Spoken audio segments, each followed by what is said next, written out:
नमस्कार दोस्तों, जीबीसीएल career institute में आप सभी का हार्दिक स्वागत और अभिनंदन है। जैसा कि आप सभी को पता है, हम 2018 का आया हुआ पेपर सोल्व कर रहे थे, बोर्ड का पेपर, जिसमें हमने 2 वीडियो ऑलरेडी देख लिए हैं। अब ये तीसरा वीडियो है जिसमें हम कुछ सवाल करेंगे और किस तरह से क्वेश्चन करने होते हैं, किस तरह से आप टाइम मैनेजमेंट करोगे कि पूरा का पूरा पेपर अटेम्प्ट हो जाए। इस तरह से हम इस वीडियो में सवाल करेंगे और समझने की कोशिश करेंगे कि सारा का सारा पेपर किस तरह से हमें समझना है और सॉल्व करना है, किस क्वेश्चन में कितना लिखना होता है, कितने मार्क्स का क्वेश्चन है तो उसमें किस तरह से हमें डायरेक्ट फॉर्मूला लिखना है या फिर किस तरह से वैल्यू पुट करनी है। ये सारी की सारी चीज़ें इसमें सीखेंगे। तो दोस्तों, ये चैनल को सब्सक्राइब कर दीजिए, वीडियो को शेयर कर दीजिए और आपके सभी फ्रेंड सर्किल को कनेक्ट कर लीजिए। तो आज के वीडियो की शुरुआत करते हैं। मोटिवेशन कोड आपके लिए है कि कठोर परिश्रम कभी भी विफल नहीं होता है। दोस्तों, यदि आप मेहनत करते हो और आप दिन रात एक कर देते हो तो निश्चित ही सफलता मिलती है। जितनी परसेंटेज बनाने की आपने सोच रखी है और आप उसी के अनुसार मेहनत कर रहे हो तो निश्चित तौर पर परिणाम आपको मिलेगा। तो दोस्तों, 16 नंबर से क्वेश्चन की शुरुआत करते हैं आज हम। और 16 नंबर 15 तक क्वेश्चन हम कर चुके हैं और आई होप 15 तक के क्वेश्चन आपको अच्छी तरह समझ में आए होंगे। और आज हम शुरुआत करेंगे 16 नंबर क्वेश्चन से। तो 16 नंबर का क्वेश्चन क्या बोल रहा है कि विभाजन एल्गोरिथम। हमने प्रश्नावली 2 में पढ़ा है, विभाजन एल्गोरिथम पद्धति द्वारा बहुपद को इस बहुपद से भाग देने पर शेषफल क्या बचेगा और भागफल क्या आएगा, ये हमें सीखना है। तो हमने ये पढ़ा है कि भाज्य क्या होता है, भाजक क्या होता है, भागफल और शेषफल। तो इन सब के बारे में हम अच्छी तरह से पढ़ चुके हैं। तो हम इसमें डायरेक्ट भाग देंगे और किस तरह से भाग देना है, ये सारी की सारी चीज़ें मैंने जब हमने किताब बुक के क्वेश्चन सोल्व किए थे वहाँ पे मैंने आपको बताया था।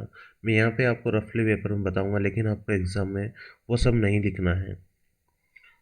तो x की घात 4 माइनस 3x² प्लस 4x, ये का ये सेम क्वेश्चन जो बुक में था वो का वही क्वेश्चन यहाँ पे पूछा गया है। कोई वैल्यू चेंज नहीं हुई है। x² माइनस x और +1, मैंने इसको एक ऑर्डर में लिख लिया है कि पहले x² का पद आ जाएगा, फिर x का, फिर अचर पद आ जाएगा। अब देखो यहाँ से इस वाले जिसमें हम भाग दे रहे हैं उसके पहले पद में भाग दे के देखना है, जिसका हम भाग दे रहे हैं उसके पहले पद का। तो कितनी बार भाग गया है, x² बार भाग गया। तो यहाँ पे लिख दीजिए x²। अब इस x² से ये जो भाजक है इसको गुणा करके लिख देंगे। तो x की घात 4 माइनस x की घात 3 प्लस x²। जब आप घटाओगे तो चिन्ह परिवर्तन हो जाएंगे, पहला पद कट जाएगा, दूसरा पद कट जाएगा, तीसरा पद ऐसे कैसे आ जाएगा -x², और बाकी की संख्या ऐसे एज इट इज ऐसे कैसे उतार दीजिए, प्लस का 4x -3। अब देखो दूसरे पद में जो यहाँ पे x² है, इसमें x² का भाग दोगे तो क्या बचेगा, -1 बार जाएगा, तो -1 यहाँ लिख दीजिए। अब -1 से भाजक को गुणा करके लिख दीजिए।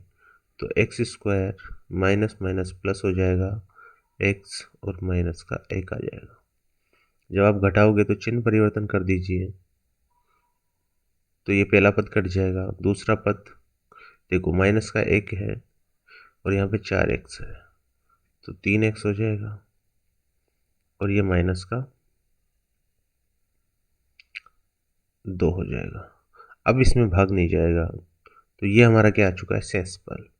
तो दोस्तों हमें क्या लिखना है, भागफल। तो हमारे पास आ गया भागफल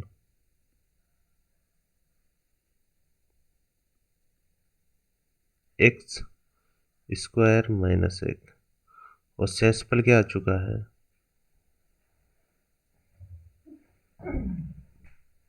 शेषफल आ चुका है 3x माइनस 2। ये हमें लिखना था और यहाँ तक ही हमारा क्वेश्चन सोल्व हो चुका है। ये हमारा आंसर है। तो ये क्वेश्चन अच्छी तरह समझ में आ चुका होगा। क्वेश्चन नंबर 17 की ओर बढ़ते हैं, और क्वेश्चन नंबर 17 क्या कह रहा है, इसको आप पढ़िए, समझिए और फिर आंसर देने की कोशिश कीजिए। देखो, ये समांतर श्रेणी का क्वेश्चन है जिसमें हमें दूसरा पद दिया हुआ है, तीसरा पद दिया हुआ है, और इसके प्रथम 20 पदों का योगफल निकालना है। तो प्रथम देखो, दूसरा पद क्या दिया हुआ है, दूसरा पद 3 है। तीसरा पद क्या दिया हुआ है,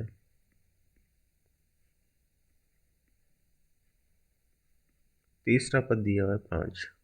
तो सार्वंतर क्या हो जाएगा,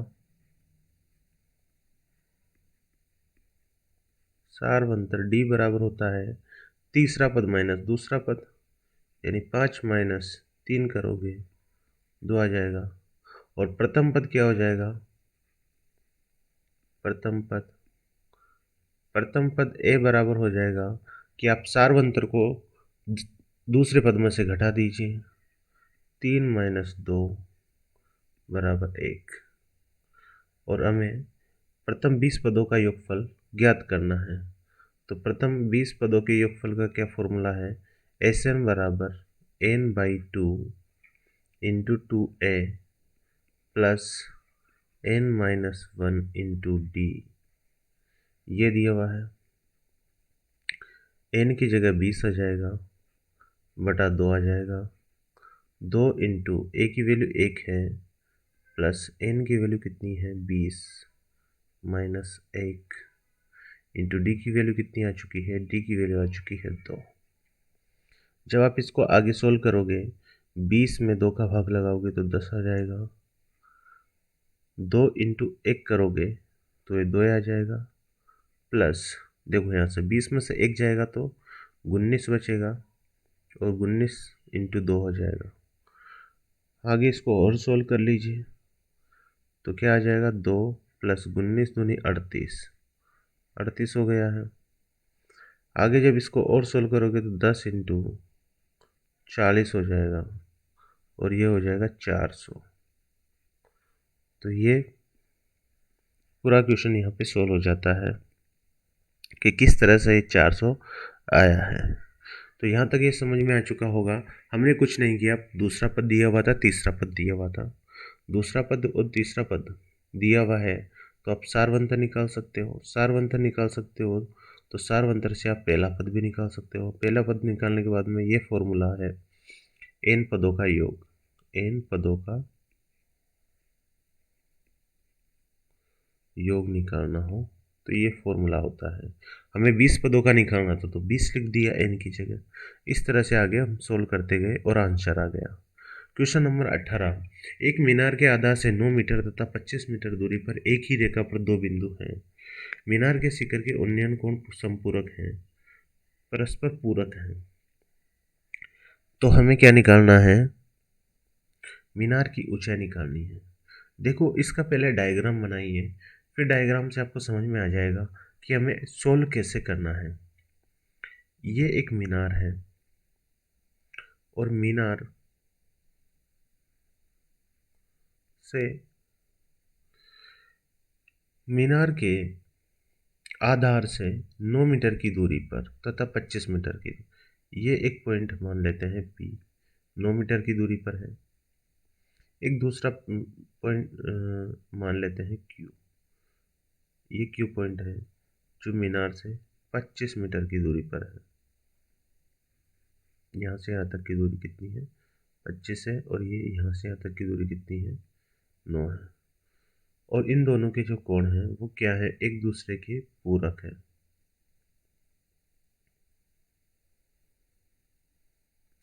पूरक का मतलब हो गया 90 डिग्री। अगर मैं इसको थीटा मान लेता हूँ तो ये हो जाएगा 90 माइनस थीटा, 90 माइनस थीटा। और इस मीनार की ऊंचाई को मान लेते हैं h। तो देखो इस वाले ट्राइंगल में लगाते हैं ए और बी मान लिया, तो टेन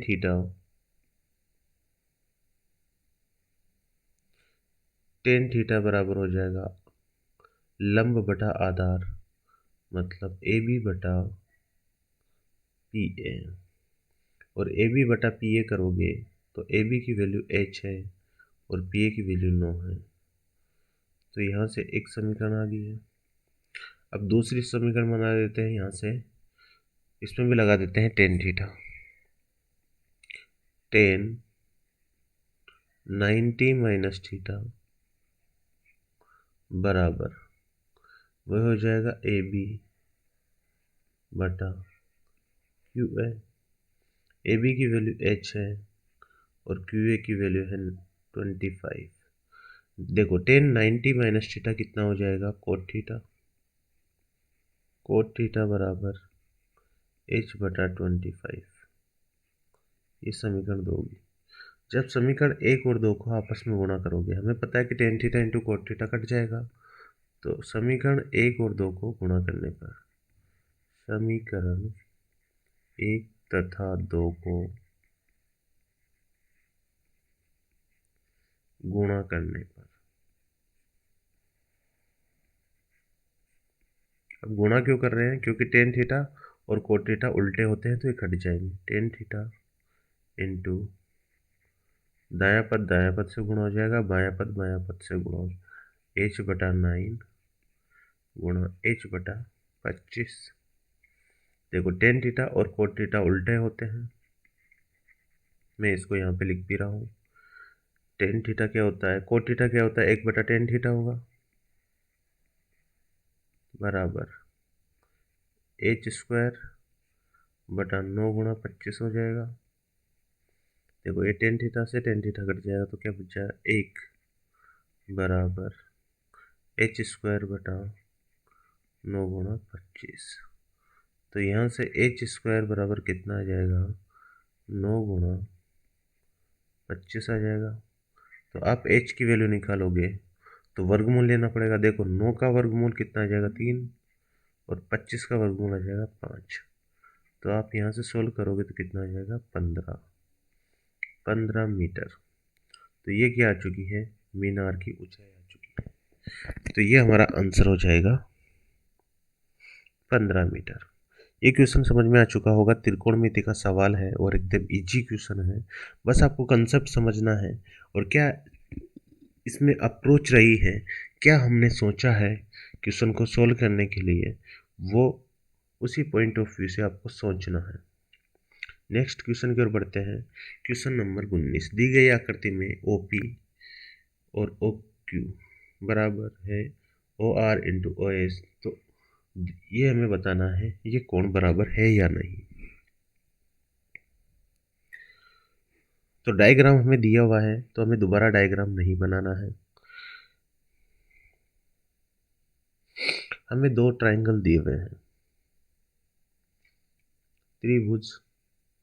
दो त्रिभुज दिए हुए हैं और दोनों त्रिभुजों की हेल्प से हमें ये सिद्ध करना है। तो त्रिभुज OPS तथा त्रिभुज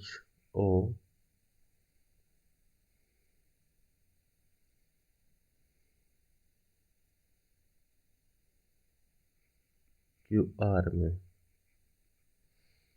क्या क्या दिया हुआ है, OP इंटू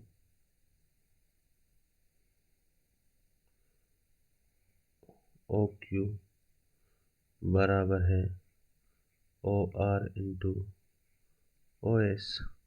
हम इसको बटा के रूप में भी लिख सकते हैं, जैसे OP बटा OS। ये OS में इसके नीचे ले आया हूँ। इसी तरह से OR का OR और OQ,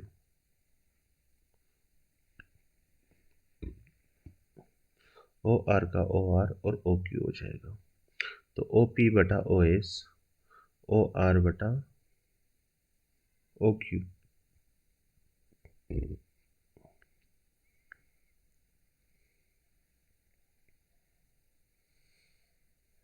तो यहाँ से आप देख सकते हो कि ये भुजा ओ पी किसके बराबर आ रही है, ओ आर के बराबर आ रही है, और ओ एस वो किसके बराबर आ रही है, ओ क्यू के बराबर आ रही है।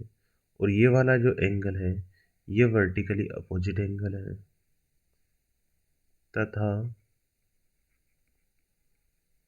कोण पी ओ एस बराबर हो चुका है कोण आर ओ क्यू के। शीर्षाभिमुख कोण है, शीर्षाभिमुख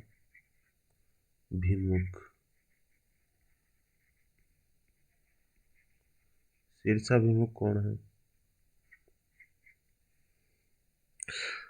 तो यहाँ से जो दोनों ट्राइंगल हैं ये क्या हो चुके हैं, सर्वांग सम हो चुके हैं। इसलिए triangle P O S triangle P O S सर्वांग सम हो चुके हैं ट्राइंगल आर ओ क्यू के। अतः जो कोण दिया हुआ है ओ पी एस बराबर हो जाएगा कोण ओ आर क्यू के, और कोण O Q R O O S P O Q R बराबर हो जाएगा कोण ओ एस पी के। तो इस तरह से ये क्वेश्चन सिद्ध हो जाएगा। आपको केवल इसमें इतना ही लिखना था।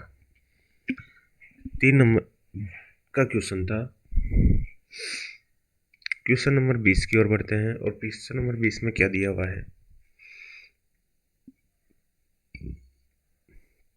क्वेश्चन नंबर 20 त्रिभुज का सवाल है। त्रिभुज और माध्यिका में जो रिलेशन है, और ये आपको अच्छी तरह से आना चाहिए। देखो यहाँ से 3 माध्यिकाएं हैं, एक त्रिभुज दिया हुआ है, और एक त्रिभुज में तीनों माध्यिकाएं दी हुई है।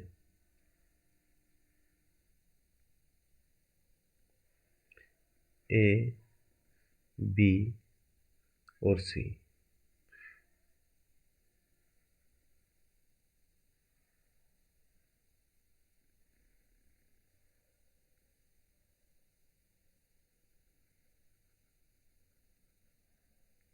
ये 3 माध्यिका होगी है।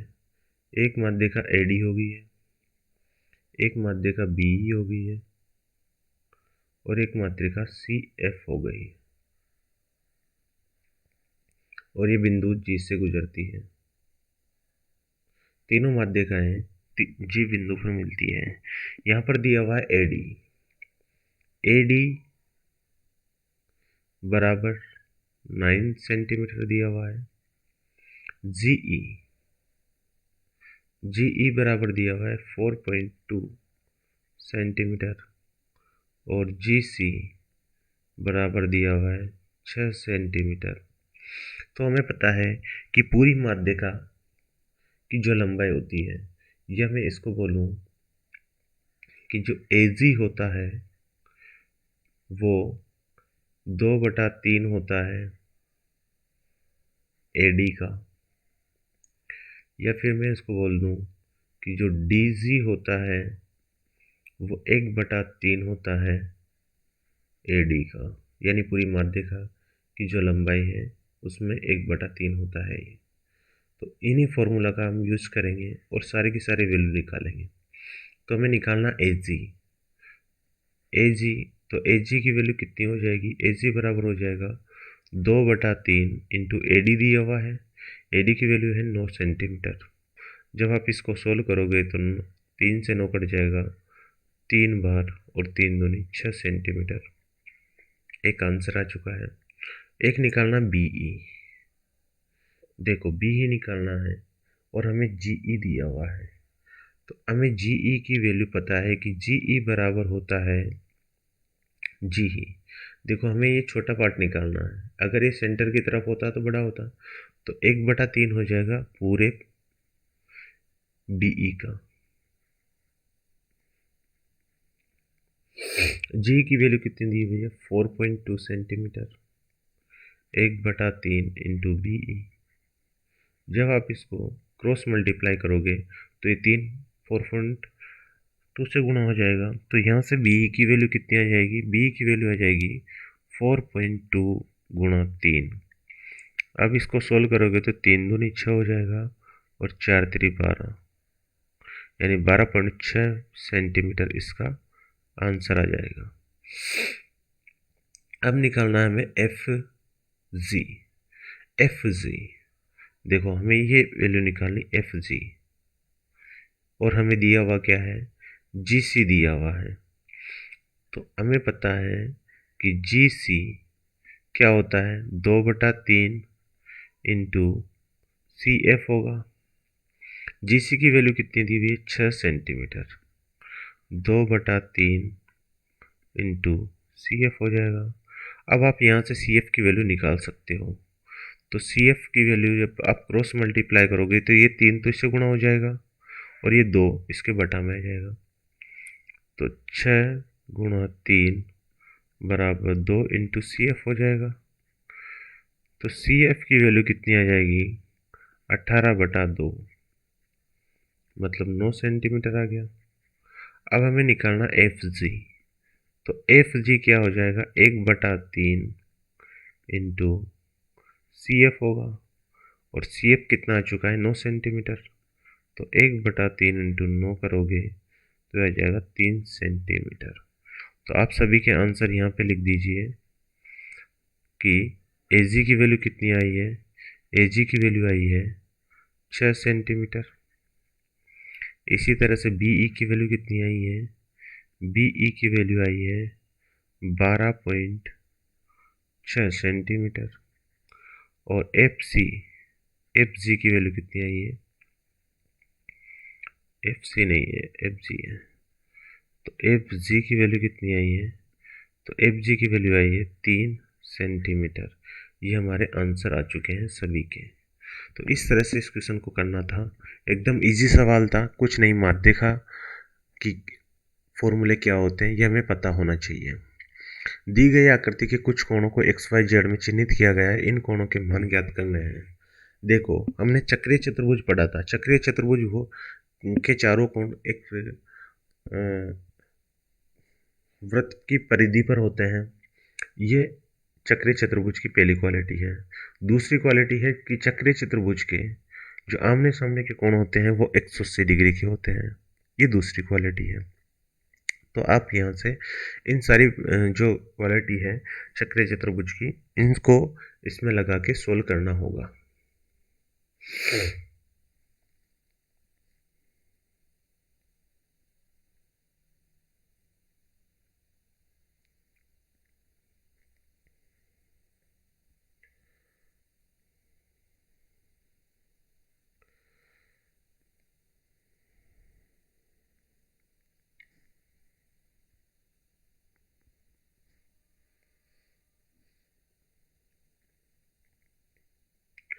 तो यहाँ से आप देखो कि ये एक चक्रीय चतुर्भुज है।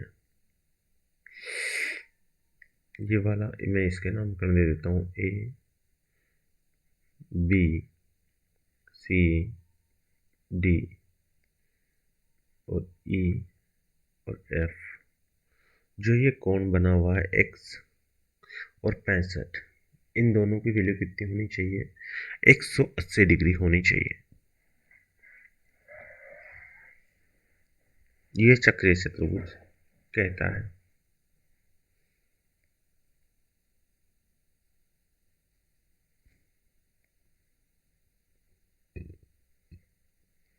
तो 65 प्लस एक्स की वैल्यू कितनी होनी चाहिए, 180 डिग्री होनी चाहिए। तो आप यहाँ से सीधा एक्स का मान निकालोगे तो 180 डिग्री माइनस 65, तो कितना आ जाएगा, 115 डिग्री। तो यहाँ से एक्स की वैल्यू आ चुकी है, एक्स का मान आ चुका है।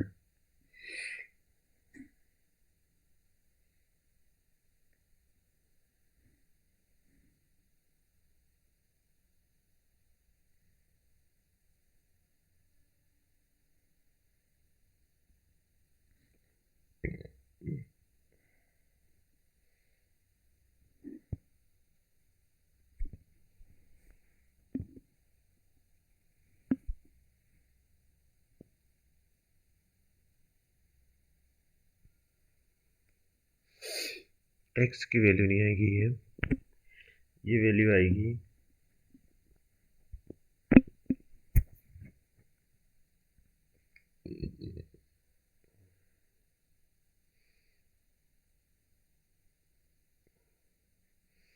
इस वाले कोण को, और मैं इस वाले कोण का नाम दे रहा हूँ पी। तो ये पी की जगह आया है,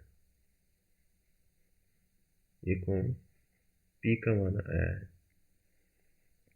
115 डिग्री किसका मान आया है? कोण पी का मान आया है।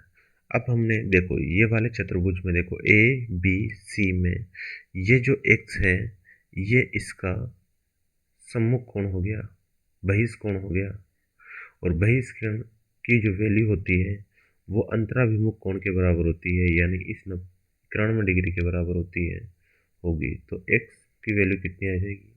91 डिग्री किस कोण से आ जाएगा? बहिष कोण के गुण से। बहिष कोण हो चुका है, बहिष कोण है इस ABCD चतुर्भुज का,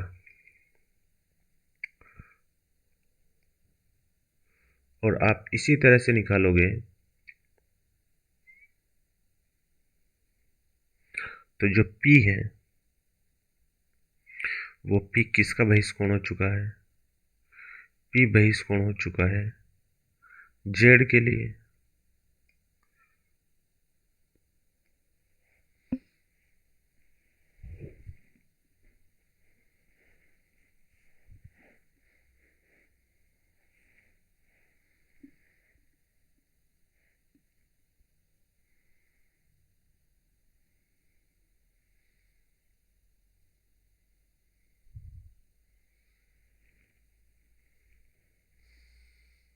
P बहिष कोण हो चुका है किसके लिए? Z के लिए। तो यहाँ से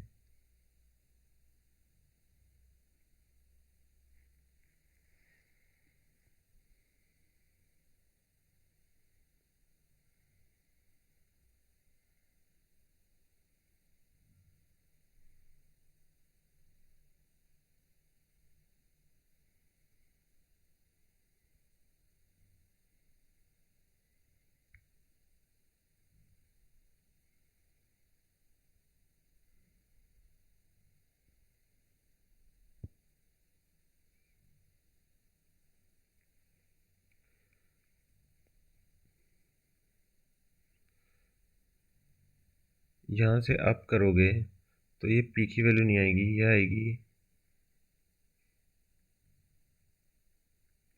देखो इस क्वेश्चन को यहाँ से इसको ठीक कर लीजिए एक बार। x की वैल्यू तो हम निकाल चुके हैं, मैं इस और कोण का मान दे देता हूँ, इस कोण का मान लिख देते हैं हम Q, इस कोण की वैल्यू लिख देते हैं Q। तो ये आ जाएगा Q का मान, और जो Q है वो BCEF में एक बहिष कोण का काम कर रहा है। तो जो y की वैल्यू है वो Q के बराबर हो जाएगी, यानी 115 डिग्री हो जाएगा। और जो P की वैल्यू है वो कोण Z के बराबर हो जाएगी। और P की वैल्यू आप कैसे निकालोगे? P की वैल्यू निकाल दोगे कि 180 डिग्री में से 91 डिग्री घट जाएगा, तो ये आ जाएगा 89 डिग्री। तो यहाँ से सारे के सारे कोणों की वैल्यू आ चुकी है कि x की वैल्यू आ चुकी है 91 डिग्री, y की वैल्यू आ चुकी है 115 डिग्री, और z की वैल्यू आ चुकी है 89 डिग्री। आपने किस तरह से निकाला होगा ये आप समझ गए होंगे कि चक्रीय चतुर्भुज की प्रॉपर्टी क्या होती है। तो दोस्तों ये वीडियो आपको कैसा लगा? यदि पसंद आया है तो वीडियो को लाइक कर दीजिए और चैनल को सब्सक्राइब कर दीजिए।